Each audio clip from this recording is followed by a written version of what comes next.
প্রায় 2 কোটি টাকার ব্রাউন সুগার সহ গ্রেপ্তার মহিলা রেলযাত্রী। ডাউন কামাখ্যা পুরী এক্সপ্রেস থেকে অভিযুক্তকে গ্রেপ্তার করে মালদা জিআরপি থানার পুলিশ। গোপন সূত্রে খবর পেয়ে শুক্রবার ট্রেনটি মালদা টাউন স্টেশনে পৌঁছলে তল্লাশি চালায় মালদা জিআরপি থানার পুলিশ। সেই সময় জেনারেল কামরা থেকে অভিযুক্তকে আটক করে তল্লাশি চালিয়ে উদ্ধার করা হয় ব্রাউন সুগার। অভিযুক্তের সঙ্গে 5 বছরের একটি শিশু ছিল। মহিলার সাইড ব্যাগের মধ্যেই মজুদ ছিল ব্রাউন সুগারের প্যাকেট। মালদা জিআরপি সূত্রে জানা গিয়েছে অভিযুক্ত মহিলার নাম সামিনা খাতুন, স্বামী হজরত আলী, স্বামী পেশায় দিনমজুর। জানা গিয়েছে মহিলা কামাখ্যা থেকে নিউ ফারাক্কা স্টেশন পর্যন্ত যাচ্ছিল। মহিলার বাড়ি মুর্শিদাবাদের শামশেরগঞ্জ থানা এলাকায়।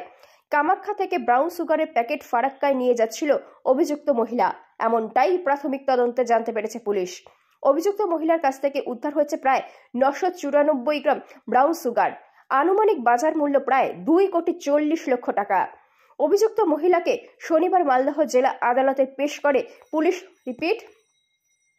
অভিযুক্ত মহিলাকে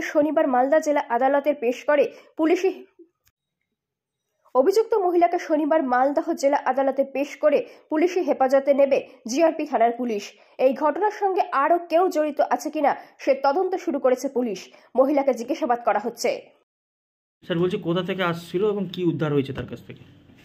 একটা মহিলা তার বাচ্চা আজকে কামাখ্যা পুরী ট্রেনে আসছিল, কামাখ্যা থেকে যাচ্ছিল এইদিকে নিউ ফারাক্কাতে। তখন মালদাতে হঠাৎ নেমে যায়। আমাদের কাছে একটা খবর ছিল, কলকাতা পুলিশের স্টেশনের একটা খবর ছিল, তো ওটাই আমরা ওয়ার্কআউট করলাম। তো যখন আমরা সার্চ করি তখন ব্যাগের মধ্যে 594 গ্রাম হিরোইন পাওয়া গেছে। ও কি সংরক্ষিত কামরাই ছিল নাকি জেনারেল কামরাতে নেমেছিল? কোথায় ব্রাউন সুগারটা ছিল কিভাবে জানতে? ওর লেডিস ব্যাগের মধ্যে, ওনার ব্যাগ ছিল একটা লেডিস ব্যাগের ভিতরেই ছিল আর কি। বাজার মূল্য কত হতে পারে স্যার? এটা যেটা আমি এস্টিমেট করলাম আর কি, যেটা আমি খোঁজখবর নিলাম, তো 2,40,00,000 টাকা মোটামুটি আনুমানিক এরকম হবে। এ কি ক্যারিয়ার? যেটুকু বোঝা যাচ্ছে এখন ক্যারিয়ারে মনে হচ্ছে। এখন মানে কোথা থেকে কোথা পর্যন্ত নিয়ে আসছিল? ও বলছে কামাখ্যা থেকে এ যাচ্ছিল নিউ ফারাক্কা, কিন্তু নাম ছিল এখানে, টিকিট ওখানকার ছিল, কিন্তু নেমেছিল কিন্তু মালদা স্টেশনে। বিক্রি করার উদ্দেশ্যে নিয়ে এসছে তাহলে? সম্ভবত ক্যারিয়ার ও ডেলিভারি করতে নিয়ে যাচ্ছিল অন্য কাউকে। এর সঙ্গে কারা যুক্ত আছে কিছু পেয়েছেন আর কিছু? না, ওটা আমি খোঁজখবর নিচ্ছি আর কি।